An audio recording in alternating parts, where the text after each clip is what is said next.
pada Tuhan, setialah padanya. Hormatilah Tuhan Yesus yang menebus dosamu. Salam jumpa Bapak Ibu dan saudara-saudara. Kita sudah memasuki bulan ke-7 dan hari ini juga tanggal 7 ya. Dan ternyata COVID ini belum berakhir, bahkan katanya akan menjadi sangat tinggi di bulan Juli ini. Untuk itu kita memang tetap harus sangat berhati-hati, dan oleh karenanya kita tetap akan menjadi pelaku-pelaku firman, menjalani kehidupan yang Tuhan anugerahkan. Firman Tuhan pada hari ini saya bacakan atau saya terambil dari Yakobus pasal 1 ayat 22 sampai 27. Bapak Ibu bisa mempersiapkan firman Tuhan. Yakobus pasal 1 ayat 22 sampai dengan 27. Mari kita akan bersama-sama berdoa. Tuhan Yesus, Engkau melihat begitu banyak saudara-saudara kami terpapar pandemi COVID ini, dan banyak di antara mereka juga yang harus mengakhiri kehidupan karena penyakit COVID ini.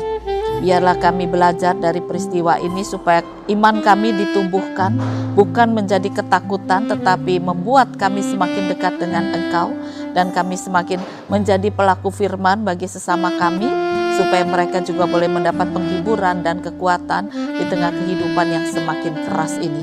Kiranya Engkau berfirman melalui kuasa Roh Kudus, agar firman-Mu menghibur dan menguatkan kami.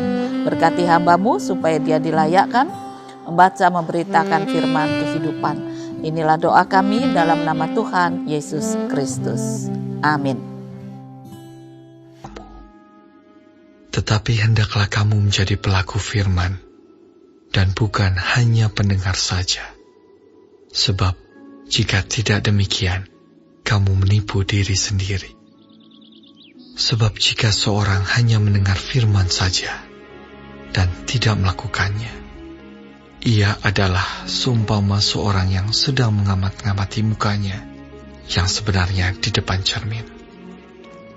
Baru saja ia memandang dirinya, ia sudah pergi, atau ia segera lupa bagaimana rupanya. Tetapi barang siapa meneliti hukum yang sempurna, yaitu hukum yang memerdekakan orang, dan ia bertekun di dalamnya, jadi bukan hanya mendengar untuk melupakannya, tetapi sungguh-sungguh melakukannya, ia akan berbahagia oleh perbuatannya.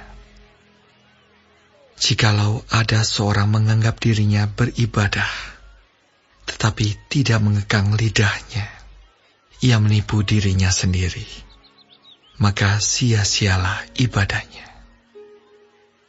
Ibadah yang murni dan yang tak bercacat di hadapan Allah Bapa kita ialah mengunjungi yatim piatu dan janda-janda dalam kesusahan mereka, dan menjaga supaya dirinya sendiri tidak dicemarkan oleh dunia. Bapak, Ibu, dan saudara-saudara, dalam salah satu perayaan ulang tahun sebuah gereja, ketika acara sambutan, maka yang memberikan sambutan adalah ketua majelis atau ketua pengurus, gitu ya. Dia seorang muda yang dinamis, yang menarik, yang memang juga seorang yang suka melayani Tuhan. Lalu dia memberikan ucapan-ucapan terima kasih, puji Tuhan dan sebagainya ya. Apa yang disampaikan sebagai kata sambutan sangat menarik. Ketika dia selesai berbicara, lalu jemaat dan tamu undangan memberinya hormat dengan tepukan tangan, gitu ya. Memang menarik, gitu. Nah, setelah itu ada beberapa acara, lalu acara selanjutnya adalah kesaksian seorang bapak tua sebagai perintis gereja itu, dan kemudian bagaimana upaya membangun gedung, membeli bangku-bangku dan sebagainya. Bapak itu sudah umur 85, ya. Jalannya sudah susah, dia datang dengan kursi roda. Nah, Bapak ini memang tidak segagah ketua majelis tadi ya, ketua pengurus gereja tadi. Usianya sudah sangat sepuh gitu. Tetapi dia memberikan kesaksian yang sangat menarik. Dia katakan bahwa untuk mencari lokasi, kemudian untuk membangun gedung, membeli bangku itu butuh perjuangan iman yang luar biasa. Bahkan tidak jarang untuk melindungi bahan-bahan dalam rangka membangun gedung dari orang-orang jahil, pencuri-pencuri itu. Kaum muda saat itu termasuk dirinya itu kalau sore tidur di lahan yang sedang dibangun itu ya, cuma ditutupi bedeng seng-seng begitu, tetapi itu dilakukan dengan sukacita. Bahkan bukan cuma 1-2, kadang-kadang ada 5-6 anak muda di situ. Biasanya diawali sore hari ketika para pemuda-pemudi itu sudah selesai kerja, mereka datang rame-rame ke lahan yang sedang dibangun, lalu mereka masak nasi bersama, makan sore bersama, lauknya, berasnya, nasinya dibawa dari rumah masing-masing. Tapi kemudian mereka makan bersama di situ untuk satu kenikmatan. Lalu yang pemudi itu bisa pulang, yang pemuda kemudian tunggu di situ. Ada suka, ada duka, mereka katakan sungguh pertolongan Tuhan itu luar biasa. Bahwa mereka bisa mencintai tanah yang mereka dapatkan dengan susah payah karena berkat Tuhan. Lalu mereka punya sedikit rezeki bisa membangun gedung gereja yang mereka dambakan itu. Ya. Kesaksian itu mengharukan Bapak Ibu dan saudara-saudara.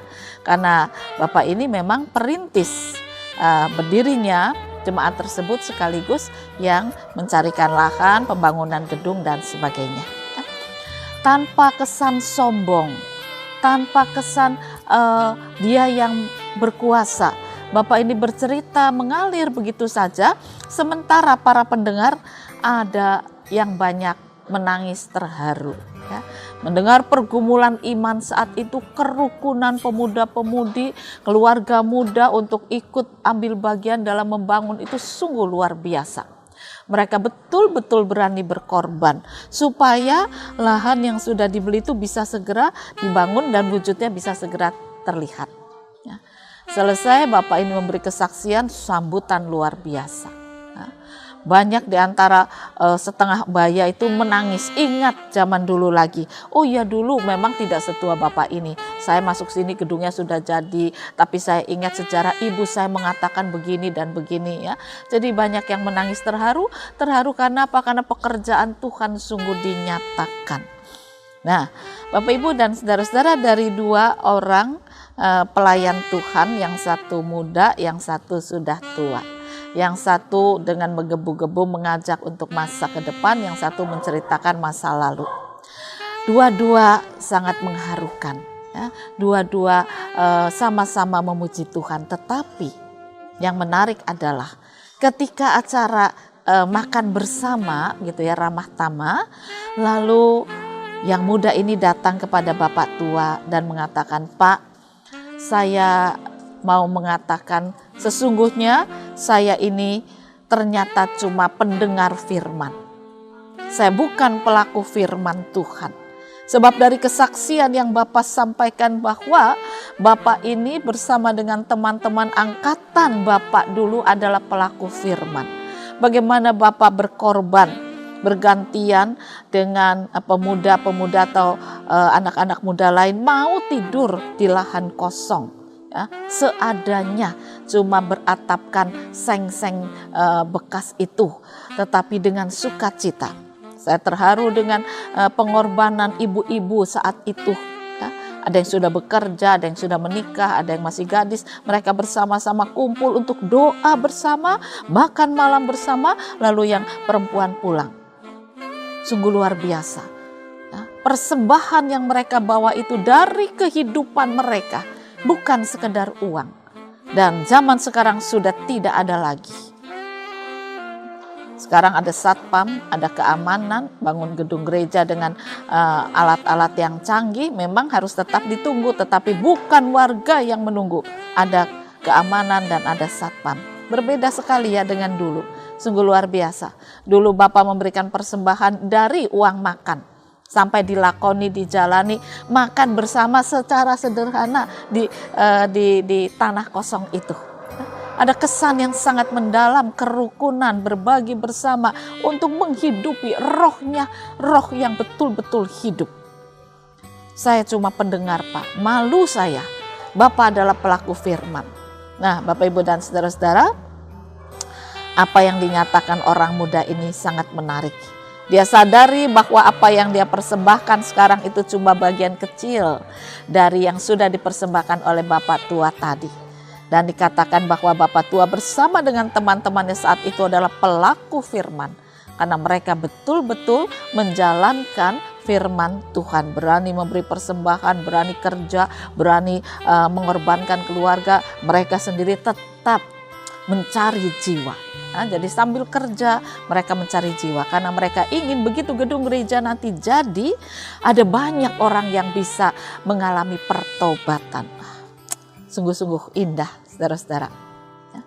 Lalu bagaimana dengan masa kini, terutama di tengah pandemi COVID ini? Gedung gereja tutup, kegiatan tutup, semua lewat Zoom. Makin lama makin jauh hubungan. Tidak ada lagi bulan keluarga bisa bersama, makan bersama, begitu ya. Sekarang memang sudah tidak ada. Andai kata ada acara bulan keluarga pun untuk makan bersama itu sudah tidak ada. Goreng nasi bersama, rujakan bersama, makan mie bersama itu sudah nggak ada. Semua sibuk. Kasih uang saja, kasih uang. Iya, kalau ingat kasih uang. Tidak jarang juga persembahannya tidak ada. Ya. Dan itulah roh gereja sekarang. Cuma pendengar, tetapi bukan menjadi pelaku. Nah, oleh karena itu firman Tuhan mau mengingatkan, bacaan firman Tuhan mengajarkan, jadilah pelaku firman. Memang tidak mudah, pengorbanan itu harus ada. Tetapi Bapak tadi mengatakan apa yang saya lakukan dengan sukacita karena didorong motivasi supaya gedung gereja terwujud, supaya ada banyak orang mengalami pertobatan, tidak sia-sia. Anak-anak saya besar semua diberkati oleh Tuhan. Saya tetap sederhana, Anda bisa tahu saya tinggal di tempat yang sederhana, tetapi anak-anak saya diberkati. Bukan mereka menjadi pengusaha-pengusaha besar, tidak. Tetapi mereka juga hidup dalam kecukupan yang Tuhan karuniakan. Cucu-cucu saya bisa sekolah dengan baik. Dan itulah berkat dari janji yang Tuhan nyatakan. Penyertaannya tidak akan pernah habis. Oleh karena itu kepada generasi muda dia katakan jangan pernah takut untuk menjadi pelaku firman. Sebab menjalani kehidupan sebagai pelaku firman berkat Tuhan itu sungguh luar biasa. Nah, oleh karena itu Bapak, Ibu, dan saudara-saudara, mari kita belajar. Pandemi masih akan berlangsung. Kita tidak tahu sampai kapan. Tetapi tidak berarti iman berhenti, kegiatan penginjilan berhenti. Kita masih bisa tetap menjadi pelaku firman, membawa kabar sukacita kepada setiap orang yang sedang susah saat ini. Orang-orang yang berduka, orang yang sakit, orang yang belum punya kerja, orang yang tidak bekerja, orang yang mencari nafkah kehidupan, keluarga-keluarga yang terpecah. Kita bisa membawa kabar sukacita bahwa ada Yesus yang hidup. Supaya pada saatnya nanti ketika gedung gereja kembali dibuka, mereka boleh datang bersama-sama dalam sukacita. Karena mereka mendapatkan kehidupan baru dari Tuhan kita Yesus. Nah, beritakanlah kabar baik, jadilah pelaku firman, jangan cuma jadi pendengar. Mengajak gereja maju ke masa depan memang benar. Tetapi bukan cuma ajakan sementara dia tidak banyak berlaku apa-apa. Berlakulah sebagai pelayan Tuhan yang hidup, yang memperlakukan dirinya sebagai pelaku firman Tuhan. Biarlah firman ini menguatkan kita, supaya kita juga tetap merasa Tuhan tidak pernah meninggalkan kita. Gerejanya akan tetap ada, gereja akan terus bertumbuh. Ketika satu saat gereja dibuka kembali, ada banyak orang yang ikut ambil bagian karena bersyukur dilayani ketika masa-masa susah. Selamat berkarya, Tuhan memberkati firman-Nya. Amin. Mari kembali kita akan berdoa. Bapa di surga, memang kami sadari tidak mudah menjadi pelaku firman, terutama di tengah masa pandemi seperti ini. Bersabar hati, tinggal di rumah saja dengan segala keterbatasan. Ya, ada rasa bosan yang tinggi, tetapi kami diingatkan bahwa kami masih tetap bisa untuk melakukan pekerjaan pelayanan Tuhan. Ada banyak orang di sekitar kami yang butuh penghiburan.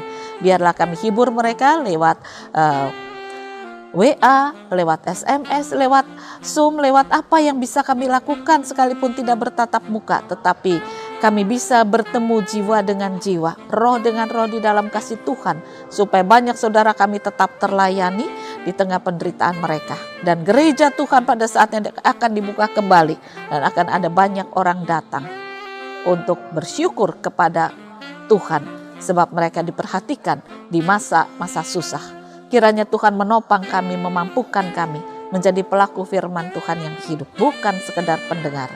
Inilah kerinduan kami dalam nama Tuhan Yesus Kristus. Setialah pada